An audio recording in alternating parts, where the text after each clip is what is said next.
Good day. Welcome to... Mr. Nakai. Why are you so sad? If I'm not mistaken, you were about to have another photo shoot.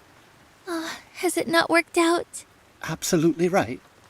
You've inspired me during our last meeting. Thanks to your energy, I had a new idea, and more importantly, the willingness to bring it to life. Ultimately, I can't say it was all bad. Rather, the opposite.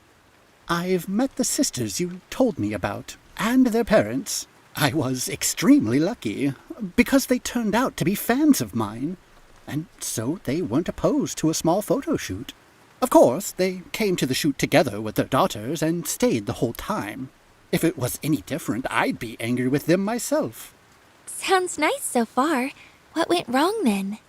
I don't know. I can't even fathom. I can't say the shoot was a failure, because by all accounts it was way better than the one I did after the first time we met. But I couldn't express myself. My thoughts remained unsaid. I'm not expecting you to understand. That would be too much even for me. But I'm completely devastated right now. Like a passionate professor speaking to an empty class for a whole year. I'd like to say something, or at least to support you, but nothing comes to mind right now. It happens. But don't worry, there is something you can do for me. Let me ask you for a third bouquet. The last one. Will you agree, or will you swat away this sadness-stricken artist? Of course, I'll agree. What kind of bouquet does it need to be? Tell me about it. I will be looking for the golden average this time. Stop going to extremes. I'm not a teenager anymore, after all. This photo shoot is called youth. What do I want to depict? Hope, first of all. Some kind of mysteriousness. Things left unsaid. This is a very pleasant, genuine, smiling young woman, but I feel it's not so simple for her. Sometimes she smiles not to express happiness, but to overcome sadness, to convince herself and everyone around her that everything is okay. She is humble, unambitious, doesn't want to become famous and earn the crowd's admiration. She just wants to be strong enough to keep her own little world safe, blossoming around her as a flower would. Unbelievable. This depiction is very poetic, but at the same time, relatable. It feels real. Give me a couple of minutes.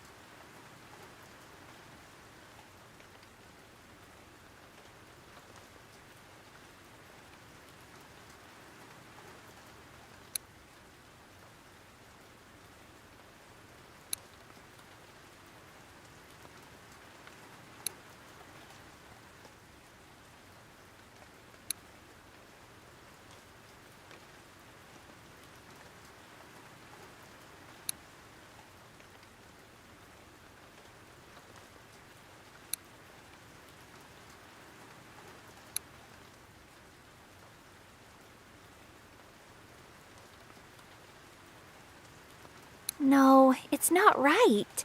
Something is off. What if I replaced this flower with this one? And then, well, we'll see. Let's go.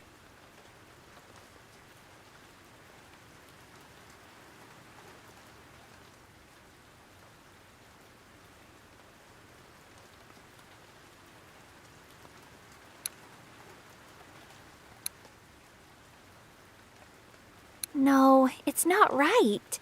Something is... What if I replaced this and then... Well...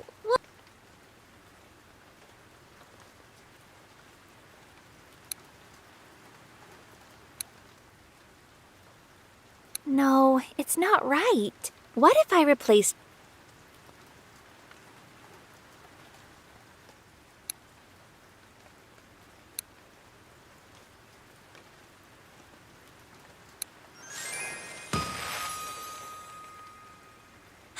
There you go.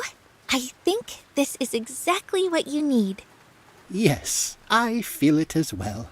Okay, now the most important part. Hanako, be my model. Huh? Oh, what? Me? But I'm just a florist. It doesn't matter. None of it matters. As I said the last time, the main issue with a model is they're always posing. They try to impress.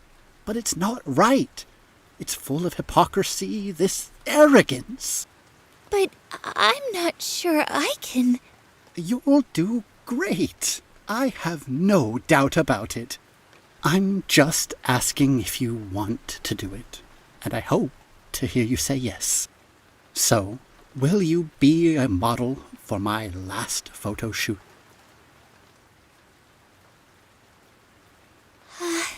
I'm a bit nervous. But yes, I think I'd like to try it. But I'm begging you, don't expect much from me. I just compose bouquets for people, and I'm so clumsy that... Not another word. Come with me. Huh? Right now? But the shop, the visitors. It's late. You'll close soon anyway. The Asaoka shop will be no worse for it. Rather the opposite. If you become famous, more people will come here. It's a win for everybody, if you ask me. All right then. Let me just call my grandpa for support.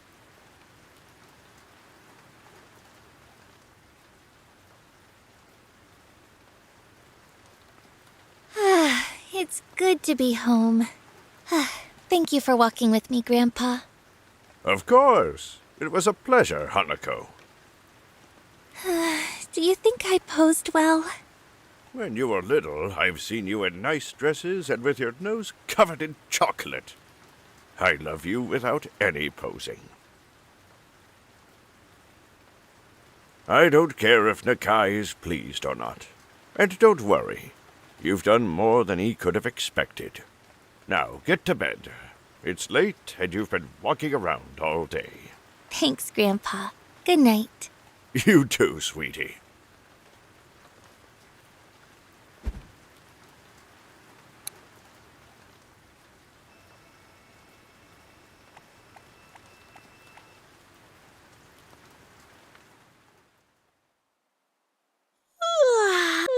Good morning. A good night's sleep. Now it's time for work.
Oh, Sayuri! Come in, come in. How's your poll going? Hi, Hanako. Finally done, thankfully. We counted 32 votes. That's including Aya's own vote.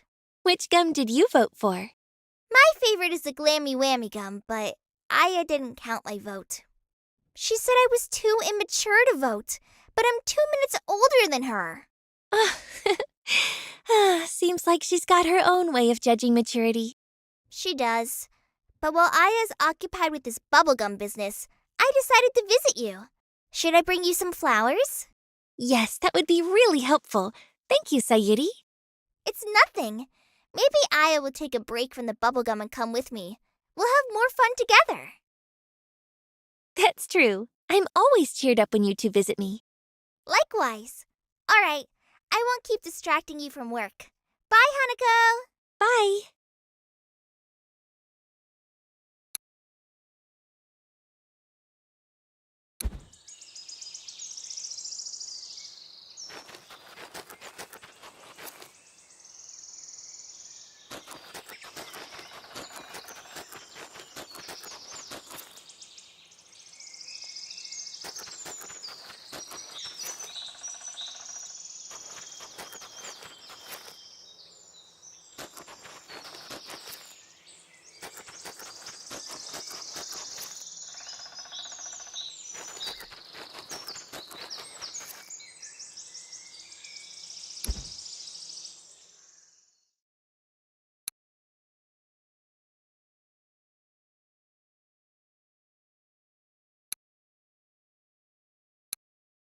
Hey there, mister. It's Tetsu. I'm here too. Huh? Alas? My name is Asaoka Hanako. Welcome to our flower shop. How may I help you? I don't get it. Who the hell are you? There's always been a man behind this counter. A great man, I'd say. So, who are you supposed to be? That's very rude of you, sir. My name is Hanako, and Yeah, I got that part. I'm the granddaughter of that great man. Ah, I see. You know, I do remember seeing a little girlie here that looked a lot like you. That was a long time ago. Don't tell me you haven't changed your hairstyle in 10 years. Huh? But I like my pigtails. Yep. So, how may I help you? If you can get me the right flowers for my movie, that'll do. Wow, you're making a movie? What's it about? I make, or rather I try to make, good movies. So it's about life, first and foremost. You think that only movies about life are worthwhile? There are two kinds of movies. One's about life, and one's about whatever. In one way or another, a good movie incorporates at least one of the main themes of everyday life.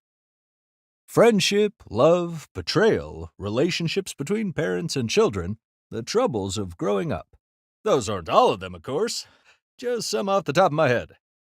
If a movie doesn't have at least one theme that's relevant to life, it won't be useful to the audience.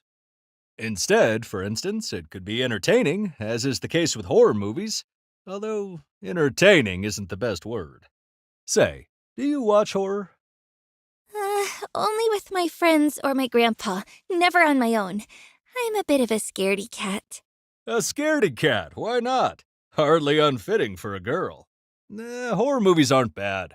However, the audience simply has nothing to gain from them. They're usually about some ghost or a monster that suddenly jumps into view while some tense music plays. I'll be damned if there's a single person out there who's changed their outlook on life after watching a horror movie. I think I get what you're saying. Really? So what is it? What you value is the moral of the story. Your movies are like fairy tales. The protagonist sets out on a long journey to achieve a dream, meets friends and enemies along the way, finds true love, suffers defeat, but ultimately gets what he's after. Would you find this kind of story worthwhile? Maybe. More so than not. What you've just described are popular tropes. They could work, if done right. Ha! You know, I just had a thought. That's precisely the kind of plot most accomplished directors spend their time bringing to the silver screen. A plot that can be summed up in one sentence. Here's what I think, babe. If they can make it in the movie industry, then so can you. Hey, don't call me that. So then, my movie. It's a short. The runtime is 10 to 15 minutes. I ain't got the budget for more. You see, little Hanako, even an earnest, creative endeavor can hit a wall because of something as mundane as basic resources. Tell me about the plot. What kind of characters are the flowers for? And what kind of scene is it? Whoa, sudden interest. All right. A moment ago, you were ready to throw me out of the shop. Women. I wasn't going to do that. You were being rude. I only pointed it out. But I'm curious. It's not often that I get a chance to work with someone who's involved in this kind of thing. Although, a girl from a real idol group was here recently. Huh? What the hell was she doing here? She needed a flower for her new costume. Listen, Sunshine, girls from real idol groups don't go shopping for flowers, and they sure as hell don't make their own costumes. They've got entire armies of pros doing everything for them. So, spare me the fiction. But it's true. She said she and the other girls had some free time, so they decided to look around town for flowers to decorate their costumes. Great. Sounds like a premise for a stupid rom-com. Anyway, what's the name of that little sensation who visited you? Miki Miyazaki from Sunny Bunnies, a highly popular idol group, by the way. So popular it wouldn't tour in small towns like this one. You don't believe me? But I'm telling the truth. Now you listen to... Whatever. I came here to get flowers. I couldn't care less about these bunnies of yours. That's really rude of you. So, the plot. The protagonist, a husband who just lost his wife in a car accident. Since then, her ghost keeps coming to his home. At first, the man panics and tries to drive the apparition away. Later, he gets used to her, tries to ask her how she feels and what being a ghost means to her. He begins to hope that he can somehow continue living with his wife this way, even though she's become a voiceless specter. He talks and talks. He asks her questions, builds theories, brings up the past, apologizes for wrongdoings. He talks so often and so much that it takes a while for him to realize his wife's spirit has not spoken a word back to him. So he goes quiet. His wife still visits him every night, but he doesn't ask her anything. They just spend time together, in silence. The husband sees the wife, who smiles at him just like she did when she was alive, and he understands that she loved him till her last breath. The realization puts him at ease. He learns to live without her. And then comes a night when she doesn't visit him, but he's not sad. He knows she's still there, smiling at him. At last, he's free from loneliness and can begin again. What do you think? Would you watch a movie like that?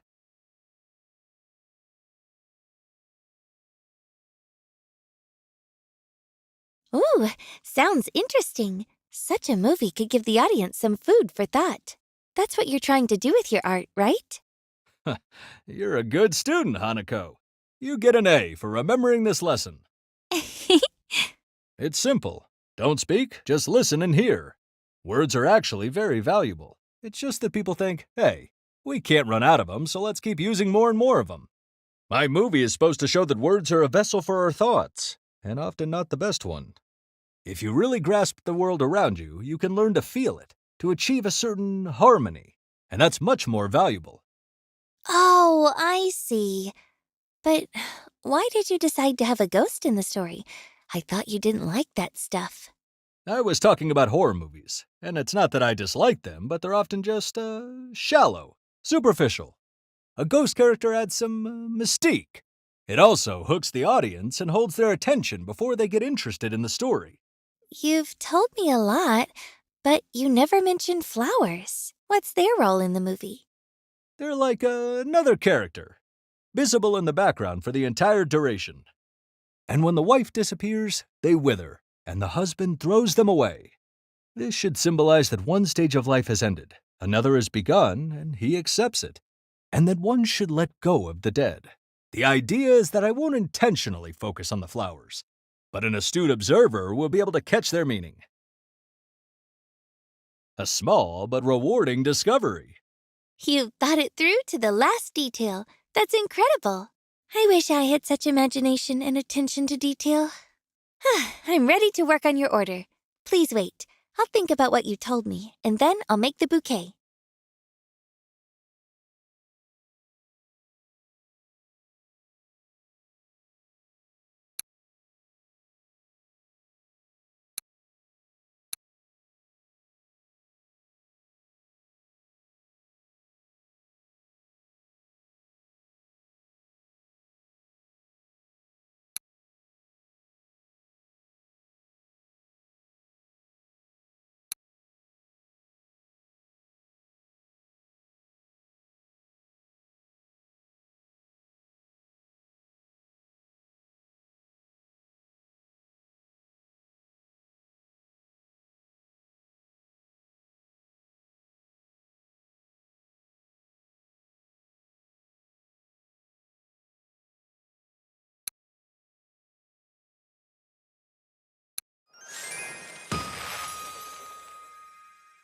Here you go.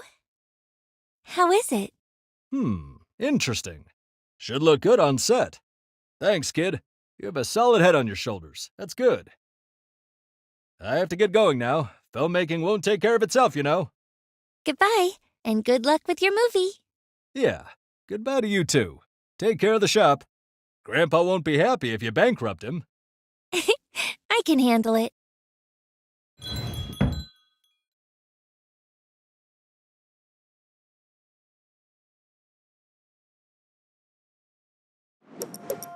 Cheers, Hanako! Mickey, hi! I see you're in a good mood. I sure am. I have a good reason for it, too. Really? Care to tell me? Soon it'll be the birthday of our producer, Mrs. Hashimura. I can't wait for the celebration. She's like a mom to us. A mom? She must do a lot for you. You know, the last time I was here when I was reciting the message for Yuki, he told me it was like a fragment from a biography. Well, Mrs. Hashimura herself seems like a heroine from a fairy tale. She's beautiful and strong, but also calm and collected. She always tries to resolve things peacefully and without making a scene. She takes her dignity seriously. She never begs for anything and doesn't debase herself before her superiors. Sounds silly, but I think she values our group above all. Not even the group itself, but us. She sees us as human beings first. Not as pets to be controlled, not as fragile porcelain dolls to be dusted, and definitely not as merchandise to be sold. I think if she had to choose between us and her professional obligations, she wouldn't care about her contracts, her business, or her reputation. She'd come through for us. Like a big mama bear. Yeah, even I'm beginning to admire her, even though we've never met. Trust me, Hanako, she's worthy of your admiration. I just realized that she never yells at us. No matter how reserved she is, though, her life is full of stress, so she breaks down from time to time. Mrs. Hashimura scolds everyone. The managers, the marketers, even our bus driver, but not us. She has never yelled at us. Even when we've had it coming. You girls are a bit unruly, aren't you? More than a bit. She's devoted to us. When she's around, she finds a way out of any situation for us, no matter what has happened. We can share any secret or worry with her because we know she'll understand and won't judge us. We're grateful to her, so we try to behave. Successfully? Yes. Sometimes. The way you explain it makes me think that you're to Mrs. Hashimura what my flowers are to me. Of course, my flowers aren't mischievous, but they can be temperamental. Some of them quite a bit of it. Flowers can act up? Like Yuki? You bet. I've read that some particularly beautiful and exotic flowers require special conditions and care. Growing those isn't something just anyone can do. In this way, there is someone like Yuki. That's funny. Okay, I'll go get your flowers then. Yes, please.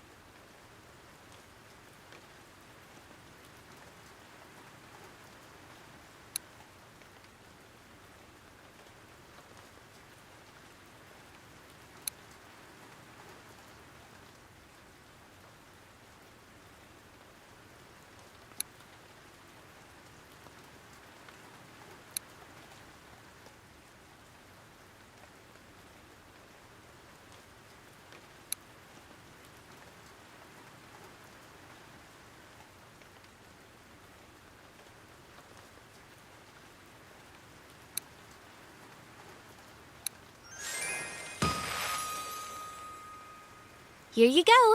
Do you like them? Wonderful. Thanks a bunch.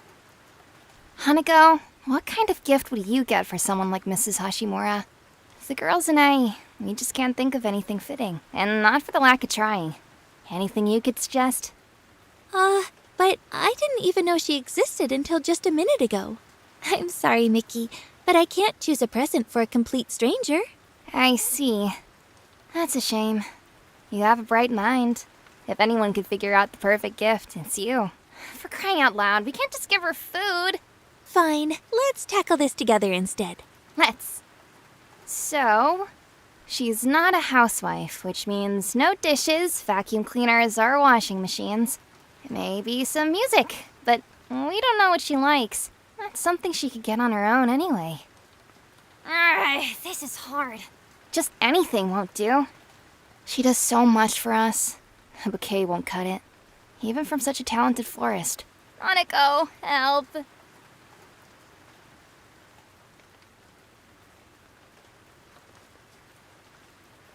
Sing a song. Do a little performance just for her. How about that, Mickey? Sounds good. I like it. But she's already heard our songs countless times.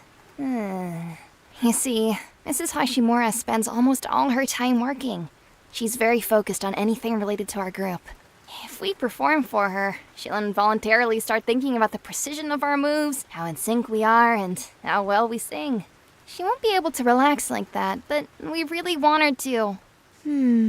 What if you sing something she hasn't heard yet? If there are still at least a couple of days before the celebration, maybe you could write your own song. Something simple, no music or dancing. A bouquet would be great, but some people are more drawn to music rather than flowers. You're so smart, my dear Hanako. Thank you, from the bottom of my heart. I'm glad I was able to help. You're a wonder. All right, enough with the praise. Ah, you're blushing. Red as an apple. Like a poppy. Indeed. Thank you. I'll definitely come again, Hanako. Bye. Bye. Give my greetings to Mrs. Hashimura. That's all for today, my sweet flower shop. I will go rest, and you should as well.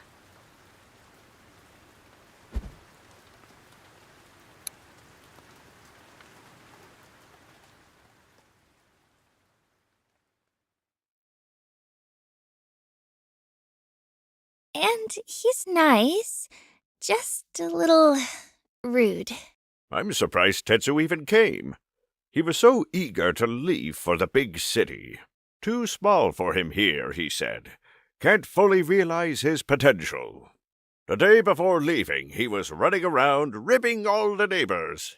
Imagine that. Come on, that can't be. He's so serious and grumpy. You're pulling my leg. I'm not. He was making faces, teasing, spouting some nonsense. But I was more interested in seeing how people reacted. Amari nearly punched him. Thankfully, his wife stopped him. They had just gotten married then. Grandma Ogawa, though. She was laughing at him so hard she could barely stand. She's the previous owner of the Home of Tea, if you recall. Of course I do. She always smelled so sweet. No need for perfume. Yeah. So, what about Tetsu? Still walking around with his long hair? His hair is like mine, maybe slightly longer. Why? Was there something about that, too? His father was always scolding him for it, telling him to cut it because a man has to be tidy. But Tetsu thought he knew better and never listened. I don't know what happened between them, but one day I noticed him walking around in a hat, and pulling it down so hard it was as if he wanted to crawl inside it. I looked closer. Under the hat, there was no hair. Huh? What? At all? Just a bit, like chicken feathers, and even that was crooked. A very patchy head of hair. Can't say it got any tidier, but it was probably a step in the right direction for his father. Do you know what happened next? Tell me. I'll never guess. When the hair grew back a bit, Tetsu dyed it a color like rust.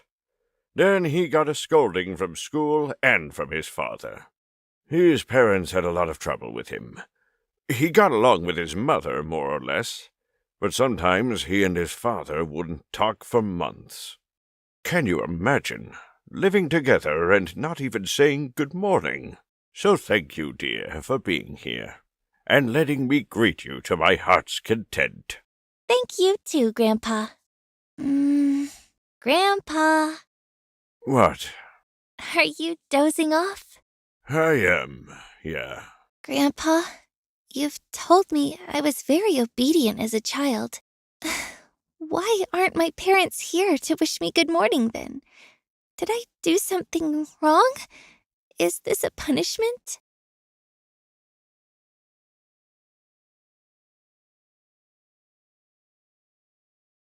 To be frank, I don't understand why they left myself.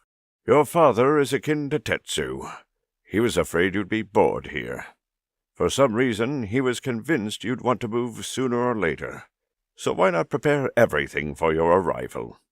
It all sounds good and well, but not seeing your child growing up is always a great loss. I told them it would be harder than it seemed. That down the line they would regret every moment spent away from you. But they are adults and they made a decision. What else is there to say? We've talked about it so many times. And where has it gotten us? You need to rest, Hanako. Go to sleep. You'll feel better in the morning. Okay?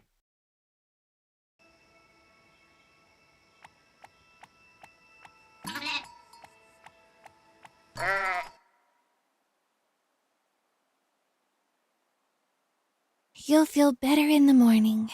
Right. Oh.